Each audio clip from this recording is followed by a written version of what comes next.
Yes, and it really does seem that the power of Ukraine has grown in recent weeks and months, with those specifically long-range weapons coming on stream. I wonder what the consequence of this operation will be. Obviously, you mentioned there 8,000 Wagner Group mercenaries operating potentially in Ukraine. Killing 100 of them doesn't sound like it will shift the needle that much, although there may be a significant propaganda moment here. What will be the consequences of this operation?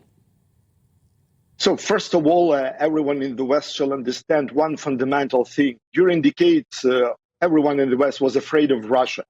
And this narrative that Russia is the second largest army in the world, so terrible, so big, and so on and so forth. Ukraine totally destroyed this myth. And what is very important, that Western weapons, which currently used by Ukrainian army, is generations ahead of all Soviet-type military equipment which used by Russian army. Meaning that modern Russia is incomparably weak comparing to any NATO army, and even not comparing to NATO in general. Secondly, I would not put much attention to Wagner standalone organization.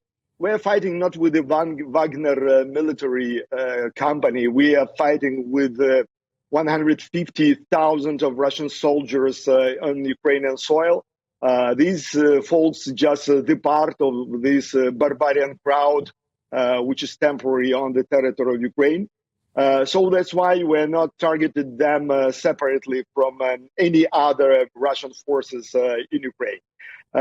Said that, I would like to emphasize once again that NATO weapons, Western weapons, is making turnaround in this war, because the accuracy and the power of this equipment and good preparation of Ukrainian army is doing a great job for Ukraine. The biggest problem for us for today is not enough shells, because we're still not comparable with Russia due to their fire capacity. They still making this firewall strategy, when in fact they burn square kilometers of the lands. We rely on that with the accurate Western weapons, but we need more shells, because daily consumption is huge. But the overall picture for the moment looks to be a little bit better than it was months ago. It looks like now we're witnessing the turnaround in this war.